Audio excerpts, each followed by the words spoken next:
On Board Game Geek, the highest ranked game from 2001 is DVONN.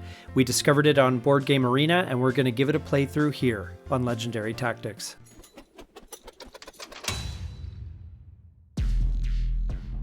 We are looking at DVONN today, the top game of 2001. Was it?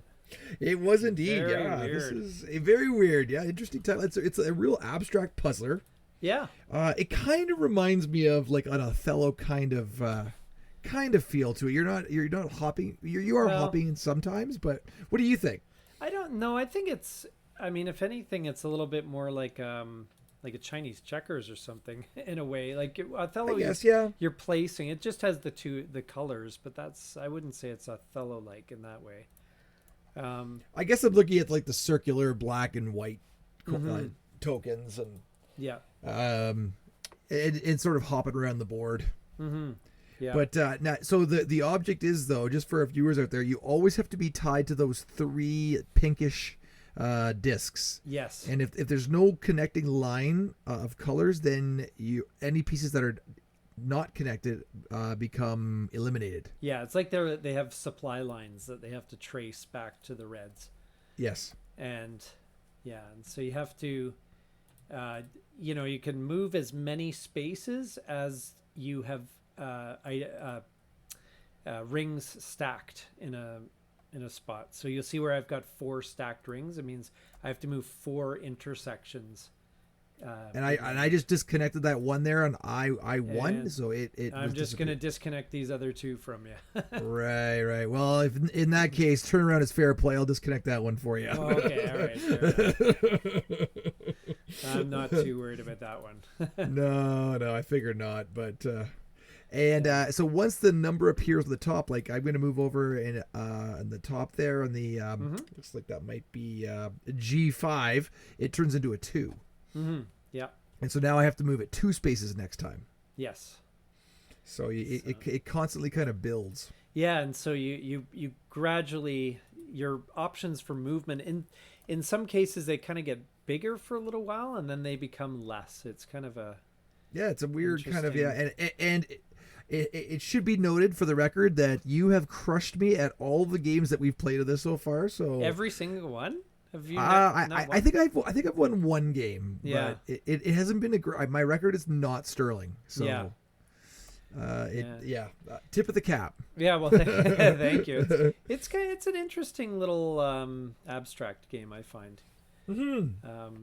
It's kind of got some neat aspects to it for sure. Now I think that play right there I made was just a bit of an error. I think I should have probably jumped on the 5 because scoring at the end of the game again for the viewer is the top ring on any of the remaining stacks. The number of that ring counts towards your team. Yes. So you want to get big stacks and you want to have your color on top to end the game. Yeah, because it doesn't matter how many are included in that number, right? It's like you may have like stack of 4 of your own, and I've just have 1 on top, and I get the points. I add up all those. Exactly. Each stack is worth as many points as it is that it has piled up there. So that's right. So you have to be you have to sort of always be very much thinking ahead, I find, in this game. Yes. Very much so. Yeah. Very much so. It's as I said, it's kind of a very interesting, thinky kind of game. Yeah, definitely fills that abstract puzzler void. Mm-hmm. Oh yeah. Yeah, it's a nice abstract. I think it accomplishes exactly what it's trying to do. Mm-hmm. And it's good. And I like it. Yeah, it just kind of expands outward. And there's another rule where like if something's totally surrounded, you can't move it. Things like that. I'm still learning that part of it, but yeah, it's nice move. I should have. I thought you probably would jump on that, and then you did not. So yeah, I thought, well, then right. fine. Okay. I know you're going to try to finagle your way and do a little power play to get it back, but absolutely. Well, the thing is, the movement of it is quite limited now at 6. You can't really go very many spots on the board with it that way. So even though the stack is very nice from a points perspective, it's also tough. It can't really 1, 2, 3, 4, 5. No, it's stuck. Yeah, it's stuck and there. it can't land in an empty space. It has to land on something. So there's Exactly. just not that option. But yeah, I thought this game plays, quite well, and of course it's always good to have Board Game Arena enforcing the rules as well.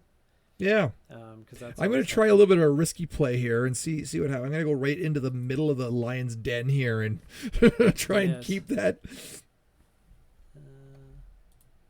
Actually, I'm going. You're able to undo that. Oh, interesting.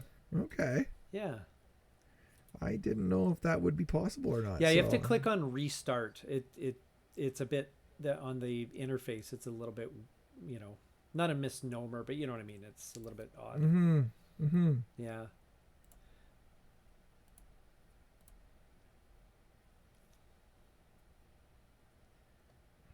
Yeah, and so it's a lot of like counting out and making sure that you can, effectively, capture things and it's not math exactly, but you're kind of figuring things out, I guess. Yep. Yep. And you can also jump on the supply ring as well, like this. Yes, you can. Yeah, as you just did. And that can be good because you can actually move the supply far away. Like you can say, whoop, I'll just move all this supply chain. This whole over here. Yeah, that's right. All the way over here. Relocate, right? Yeah, relocate it. Which is kind of a funny maneuver. Mm-hmm. Oh, that's interesting. Huh. Yeah. Okay.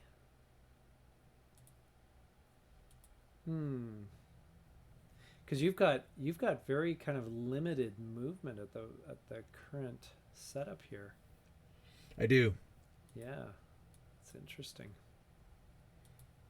And this is where I can risky play here. I'm gonna try this one. See, I don't know if you saw this coming, but we'll see what happens here. Yeah, no, I didn't see that coming, but